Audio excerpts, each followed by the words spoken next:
Stu Beans here for Camp Outside. Today, Kevin is going to show me how to run power from the front of my truck all the way to the back so I can power some camping gear. Check it out.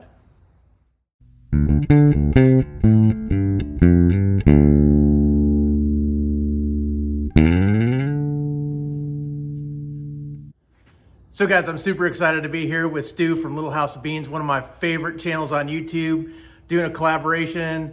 Stu's got a truck, he pulls a camper, does some stuff in his truck bed, needs to be able to move some stuff, needs 12 volt power in the back. So we're gonna hook up to the battery, run a wire, put in wire loom. We're gonna show you how to use heat shrink tubing. We're gonna show you how to use crimpers. We're gonna show you how to install fuses. We're gonna show you all kinds of stuff to basically get the power from the battery to the back of the truck. Super excited, let's get to work. So the first part of any project is kind of laying it out and figuring out what you need to do. So in this case, we know we're going to fuse the positive off the battery. So we're figuring out what our battery terminals are going to be. We're going to run a 10 gauge wire. And so kind of figuring that out. And then the other thing that Stu's going to do is he's going to put the wire in a wire loom so that we protect the wire. And so we're going to put the wire in the loom, then kind of run it down, figure out the length we need, and then connect everything up. How much, Kevin, how much should I leave at the end here? Yeah, like a foot or so, because I might even, trim some of it off, because, when it's open like this, it's not really that big a deal, and we can slide it. Okay. So, For someone like me, this will take a half hour to get all this crap in. Yeah, it does take a while. Wire loom is kind of a pain, but it is definitely worth it because it protects the wires. You should tell your viewers, well, your viewers should know that I am the least handy person on the planet, which is one of the reasons why I'm here to begin with, is I am not handy. These are the hands of musicians, musician hands or keyboard hands. Well, we gotta protect those so you can continue to play music. So don't hurt yourself. Yeah. All right. Well, I'll get this done. Yeah. All right.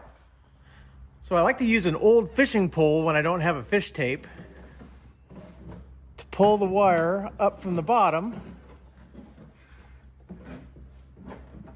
and into the battery compartment. There it is.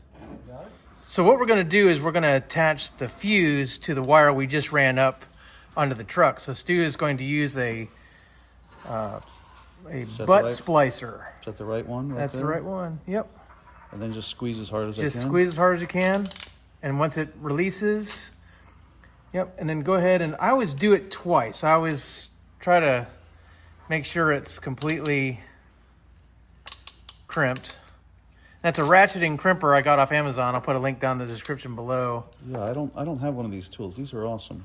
Yeah, they work really well. And then I really like check. these butt splicing tools because is it moving a little? It's a little bit moving, yeah. Okay. I can try crimping it one more time. Yeah, do it at maybe just a little bit different of an angle and just crush it.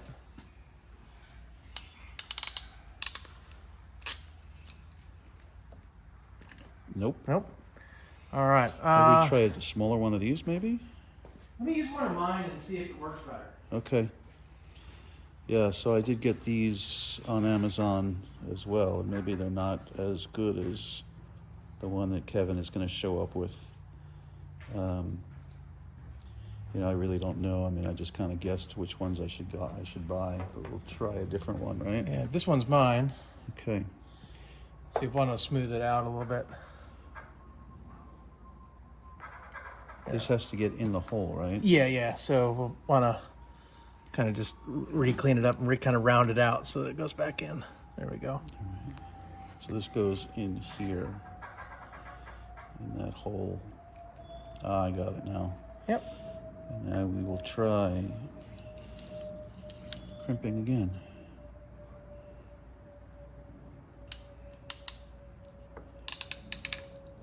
I could feel the difference. Yeah. With this. Yeah. Is it better? Not moving? No, I don't think it's going to move now. Okay. I'll just crimp it again. Yeah, the ones that you bought seem to be a little bit bigger than that one, which is kind of weird, but... No, that's not moving. So this is a better one than these. Or maybe a little smaller. Yeah, they are smaller. I guess that's probably the difference. Yeah, it's weird that yours is too big. So then we'll do the other side. So I have to. Yep, just kind of clean that up and round it up a little bit.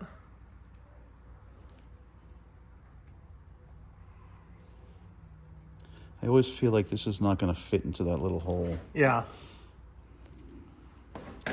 I'll cross my fingers.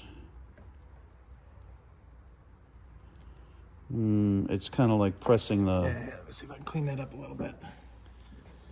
And then what I often do is when I do that, what I'll do is I'll spin it as it goes on. Almost like you're screwing it in? Yeah, although... Oh, I see. Yeah, although let me recut that and re-strip it so that it's a clean... Okay.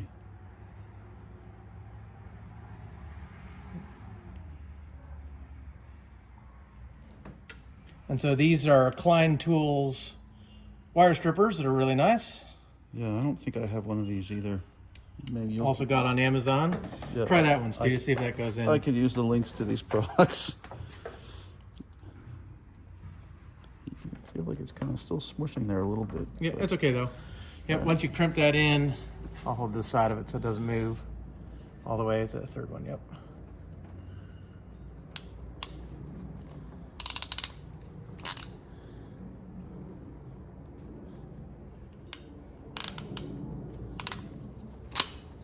All right, then we'll give it a little pull test. Oh yeah, that is a much firmer connection. So that was my last one of those. Really? Do we need do we need more? We're gonna see if we can get your other one to work, but Okay. anyway, so that worked well. And then what we're gonna do It's one of these, right? is we got to put one of those on, And that gets the heat which is a shrink. lug. Yep, and the heat shrink's already on there. So this goes in here. Yep. And it goes over the wire, Yep. Well, no, just to the wire. just to the wire. Yeah. And then we As a slide. matter of fact, let me go ahead and let's strip that just a little bit more so we get just a little bit more out of it. Okay. Take those Klein Tools ones. When I was a kid, I helped my father a lot, but I didn't learn anything because he didn't actually let me do anything. He just sent me out for tools, and I only learned like half of the names of the tools. Yeah, that's good because we'll run the The heat the shrink. heat shrink up over. Okay, so I'll hold this All right, and then I'm gonna go ahead and use those crimpers to crimp that. before we do the heat shrink.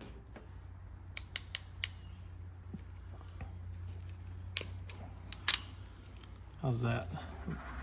Get a pull test and see if that coming off. Nope, you're good. All right, we'll slide that up. This goes where to the very end, like right there. Yep, to right there, and then we will use the heat gun. Am I in a good spot for you to do heat? Sure.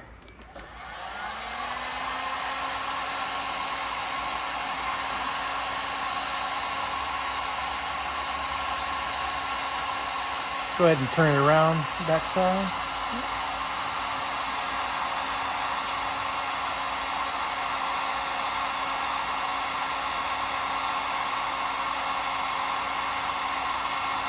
All right, and then let's do the butt connector. So I'll just do this.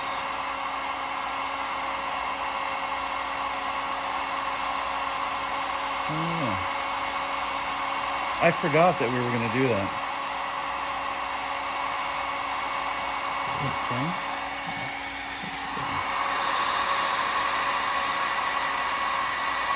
Oh, you can see it sealing.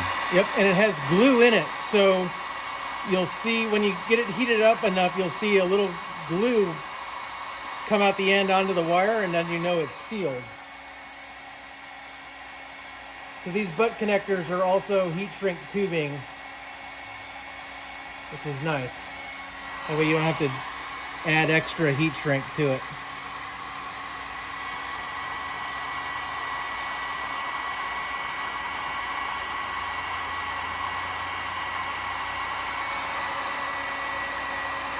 All right. Okay, it'll be hot. And then the other thing we're going to need to do is put the negative terminal on. So go to there. And I just hold it like that. I'm going to just go with blue.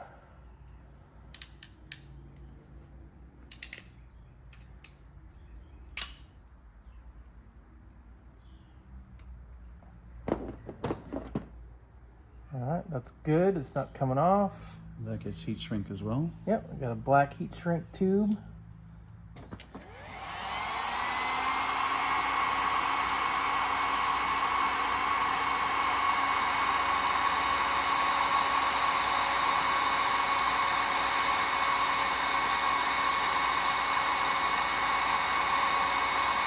Still filming? Yep, that's good. Get the end.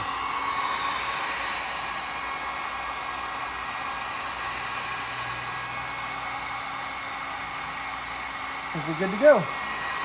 All right. Now, Kevin, why do we need this fuse?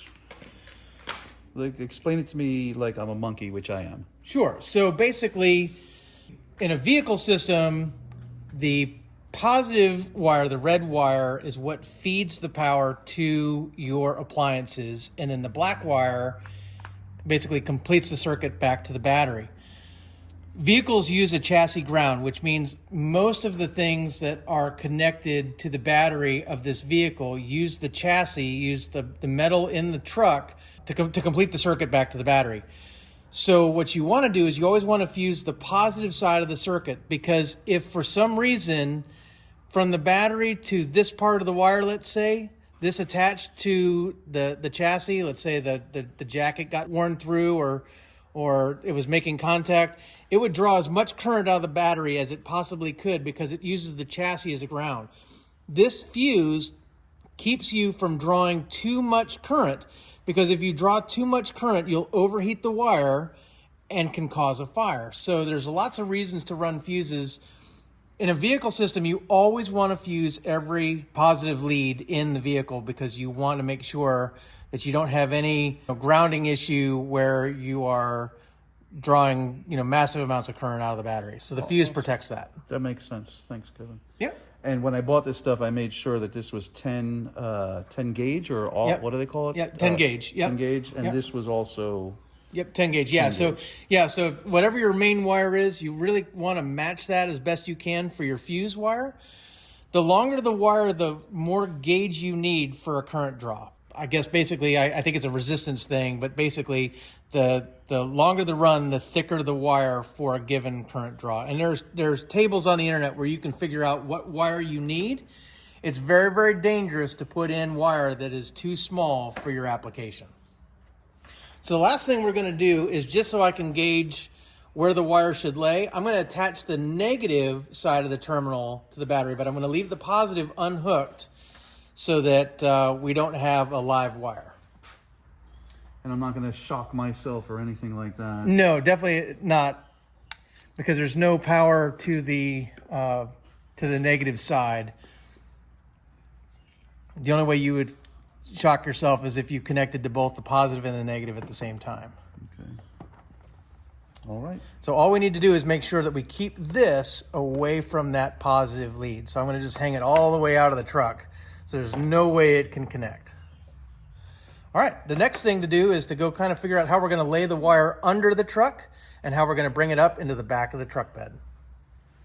All right, guys, so we got the wire up from underneath, and I'll show you some video. I'll crawl under there so you can see we've got the wire from the battery coming out this little port in the side, where we're going to flush mount some 12-volt cigarette lighters and a USB. But also, Stu has some lighting in here, so we're going to want to wire this up on a switch. So we're going to kind of tie all this together. And so we've got still some figuring to do, but once we get it figured out, we'll show you what we did.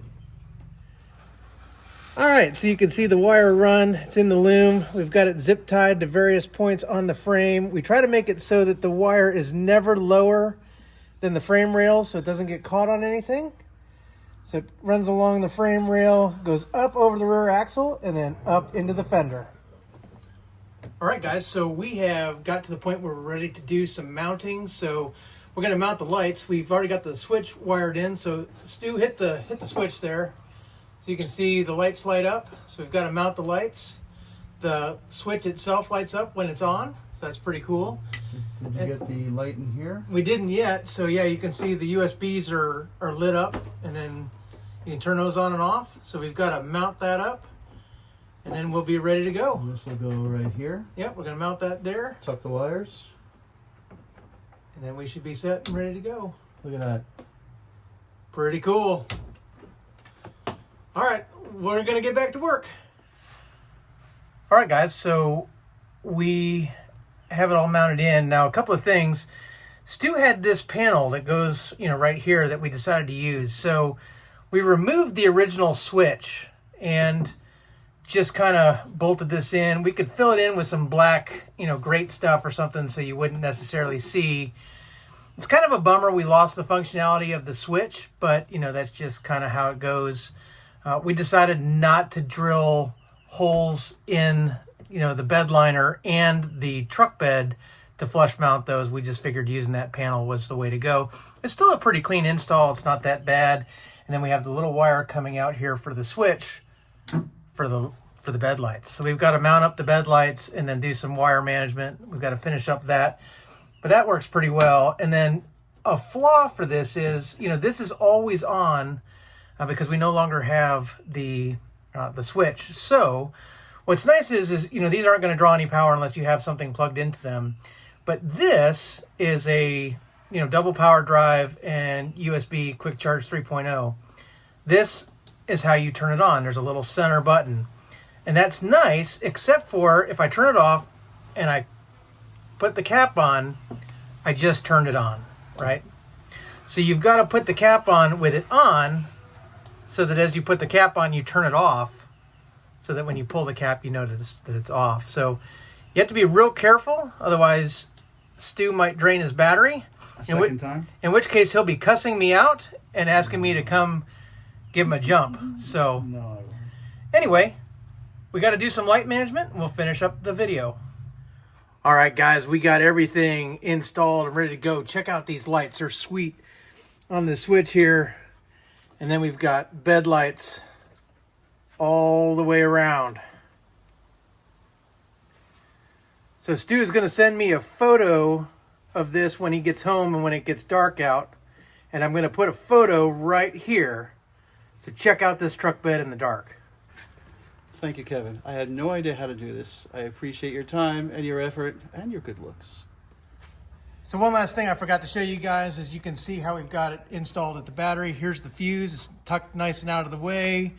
The main lead goes to here, and then the negative lead runs down. So really easy, clean install. No problems. The fuse is easy to access if for any reason it gets blown. Stu's ready to roll down the road. This is what came with my topper. And for a musician that has to see his gear at midnight when he's packing, that's a tough bit to swallow. Now, with the amazing help of Kevin, this is what I have now. Woo, woo, woo. Let's go. Look at that. Now I can see what gear got stolen. It looks great. Thank you so much, Kevin. It really looks great. Well, Stu, we finished. We did. So I think I warranty this work for at least 5 miles. If you're dragging wire out the back of the truck, 6 miles or greater, just keep on going home and find a real electrician. But I think that this is going to work for you. I think you're going to have a great 12-volt plug-in for the back of the truck, and as the dogs hit the camera stand here. And then the lights are going to be sweet for you if you got to load at night and stuff. So thanks for doing a collab, man. Yeah, listen, not only was it a collab, but for me, it was a learning experience. I had no idea what to do with the fuses, how to run wire, how to do it nice and neat, and so on, and how to do splicing and crimping and all this other stuff that I learned today.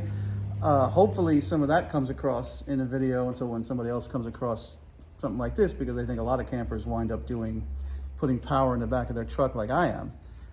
Hopefully they learned something as well. Yeah. So if you have any questions about anything you saw in the video, I want you to stalk Stu on the internet and ask him questions because now he's an expert. No, I'm just kidding. You can put comments down below and ask any questions that you want to ask, and I'd be happy to answer those. Also, guys, in the description for the video, we're going to put links to all the tools and wire and butt splicing and all that stuff, everything that we used.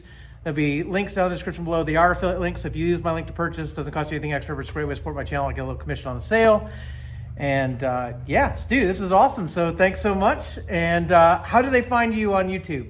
You can find us at, you just do a search for Little House of Beans, or just go to littlehouseofbeans.com. That's where we are. You can find my camping videos and our cooking videos and all that good stuff. Yeah, and I'll put a link to their channel right up here in the upper, what is that, right-hand corner? It's left for me, but it's the upper right-hand corner. Over here? Yep, it's right, yeah, right there.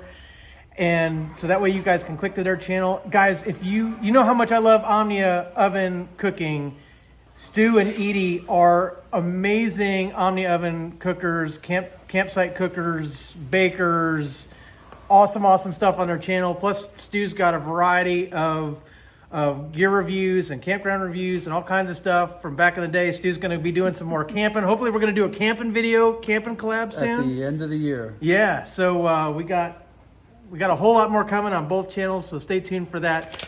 Guys, if you haven't yet, give me a thumbs up because we really need it. And then also hit that subscribe, ring that little bell icon that notifies you when we release new videos so you don't miss anything else. And with that, we'll see you next time. The inside source for all things outside. Woo!